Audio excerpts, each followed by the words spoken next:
പാലക്കാട് ജില്ലയിലെ കോഴി മാഫിയ പ്രവർത്തനത്തിന്റെ തീവ്രത ഇളക്കുകയാണ് മാതൃഭൂമി ന്യൂസ്. വാണിജ്യ നികുതി ഇന്റലിജൻസ് സംഘത്തിനൊപ്പം ഞങ്ങളും ഒരു അന്വേഷണ യാത്ര തുടങ്ങുകയാണ്.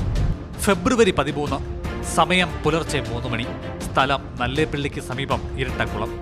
തൊട്ടുമുന്നിൽ പോയ വാണിജ്യ നികുതി ഇന്റലിജൻസ് വാഹനം എതിരെ വന്ന മിനി ലോറിയുടെ യാത്ര തടഞ്ഞുകൊണ്ട് പൊടുന്നനെ റോഡിൽ നിന്നു. മിനി ലോറിക്ക് പിന്നിൽ പിക്കപ്പ് വാനുമുണ്ട്. ഇരുവണ്ടികളിലും നികുതി വെട്ടിച്ച് കടത്തിക്കൊണ്ടുവന്ന കോഴിക്കുഞ്ഞുങ്ങൾ. പിടിവീഴാൻ ഇടയുണ്ടെന്ന് മനസ്സിലാക്കി പിക്കപ്പ് വാൻ പെട്ടെന്ന് പിന്നോട്ടെടുത്ത് തിരിച്ചു പോകുന്നു. ഈ സമയം മിനി ലോറിക്ക് പിന്നിലേക്ക് ഒരു പൈലറ്റ് കാർ വന്നു നിന്നു. പിടികൊടുക്കാതിരിക്കാൻ വേഗത്തിൽ പിന്നോട്ടെടുത്ത മിനി ലോറി കാറിലിടിച്ചു. ഇത് കാര്യമാക്കാതെ മിനി ലോറിക്ക് തിരികെ പോകാൻ കാറിലുള്ളവർ വഴിയൊരുക്കി. Mini lorry number KL 50 5791. വാഹന ഉടമ മണ്ണാർക്കാട് നാട്ടുകൽ തൊട്ടിപ്പറമ്പിൽ TP ഉമ്മർ. യാത്ര തടയാനുള്ള പൈലറ്റ് വാഹനത്തിന്റെ നീക്കത്തെ മറികടന്ന് വാണിജ്യ നികുതി വകുപ്പ് വാഹനം മിനി ലോറിക്ക് പിന്നാലെ പാഞ്ഞു. ഞങ്ങൾ പിന്നാലെ. പ്രധാന റോഡിൽ എത്തും മുമ്പ് പൈലറ്റ് കാർ ഞങ്ങളുടെ കാറിനെ മറികടന്നു. കാറിന് പിന്നിൽ നമ്പർ പ്ലേറ്റ് ഇല്ല. പാറ കൊഴിഞ്ഞാമ്പാറ റോഡിലേക്ക് മിനി ലോറി കയറിയതോടെ പൈലറ്റ് കാറുകളുടെ എണ്ണം 2ആയി. രണ്ടാമതെത്തിയ കാറിന്റെ നമ്പർ KL 9AA 3835.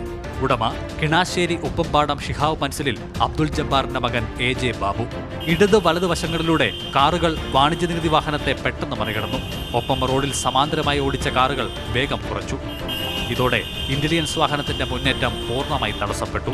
കള്ളക്കടത്ത് വാഹനങ്ങൾ സുരക്ഷിത ദൂരം കടന്നെന്ന് ഉറപ്പാക്കിയ ശേഷം കാറുകൾ അമിത വേഗതയിൽ ചെറു റോഡുകളിലേക്ക് കടന്നുപോയി. സ്ഥിരമായി ഒരു വഴിയോ സമയമോ ഇല്ലാതെയാണ് മാഫിയ സംഘങ്ങൾ കള്ളക്കടത്ത് നടത്തുന്നത്. മാഫിയ പ്രവർത്തനം വാണിജ്യ നികുതി ഇന്റലിജൻസ് വിഭാഗം ഉദ്യോഗസ്ഥരുടെ ജീവന് തന്നെ ഭീഷണിയായി കഴിഞ്ഞു.